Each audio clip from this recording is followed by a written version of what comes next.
राजा का त्याग और रानी की परीक्षा की कहानी। किसी समय की बात है। एक समृद्ध और शक्तिशाली राज्य में एक बुद्धिमान राजा और उसकी सुंदर रानी निवास करते थे। राजा का नाम था राजा वीरेंद्र और रानी का नाम था रानी सुधा।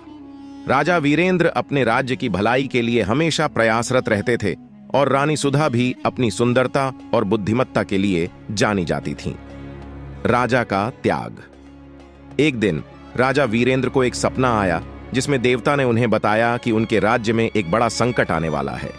उस संकट से बचने के लिए उन्हें अपने जीवन का बड़ा त्याग करना होगा। राजा ने सोचा कि यह त्याग केवल व्यक्तिगत स्तर पर नहीं बल्कि अपने राज्य और प्रजा की भलाई के लिए होना चाहिए।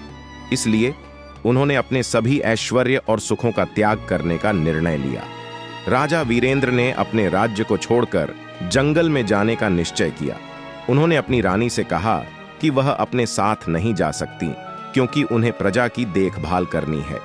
यह सुनकर रानी सुधा ने दुखी होते हुए राजा को समझाया कि उनका साथ देना उसका कर्तव्य है, लेकिन राजा ने दृढ़ता से कहा कि यह त्याग उनके राज्य के लिए आवश्यक है। राजा वीरेंद्र जंगल की ओर चले गए।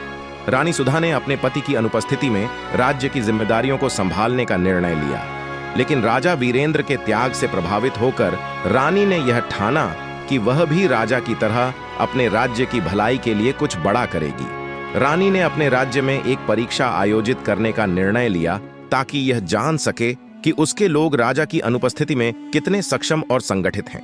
उसने सभी नागरिकों को बुलाया और एक चुनौती दी, जो भी राज्य के लिए अपनी जान देने को तैयार है वही मेरी परीक्षा में उत्तीर्ण होगा। राज्य के सभी नागरिक रानी के समर्पण को देखकर प्रेरित हुए। उन्होंने अपनी निष्ठा और बलिदान के लिए तैयार रहने की बात कही। रानी ने फिर उन्हें एक कठिन कार्य दिया। उन्हें जंगल में जाकर राजा वीरेंद्र को ढूंढना था और उनकी सुरक्षा सुनिश्चित करनी थी। राजा वीरेंद्र ने जंगल में कठिनाइयों का सामना किया, लेकिन उन्होंने अपने कर्तव्यों को भली भांति निभाया। इसी बीच रानी सुधा ने अपने लोगों के साथ मिलकर राजा को खोजने की पूरी कोशिश की। अंततः सभी नागरिकों ने मिलकर राजा को खोज निकाला और रानी से मिलाने ले गए। राजा वीरेंद्र ने रानी सुधा की निष्ठा और राज्य के लोगों के समर्पण को देखकर गर्व महसूस किया। रानी ने राजा को बताया कि उसने अपने लोगों की परीक्षा ली थी और उन्होंने एकजुटता और साहस का परिचय दिया है। राजा और रानी ने एक दूसरे को गले लगाया और यह समझा कि त्याग और परीक्षा केवल एक व्यक्ति के लिए नहीं बल्कि समर्पण और प्रेम के लिए होते हैं।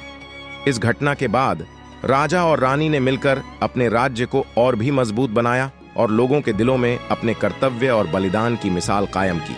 इस कहानी से यह सीखने को मिलता है कि सच्चा त्याग और निष्ठा किसी भी रिश्ते की नींव होते हैं। राजा वीरेंद्र और रानी सुधा की भक्ति और एकता ने न केवल उनके रिश्ते को मजबूती दी बल्कि उनके राज्य को भी संपूर्णता और समृद्धि की ओर अग्रसर किया। ऐसी वीडियो के लिए चैनल को सब्सक्राइब कीजिए। बोले रामदेव जी की जय।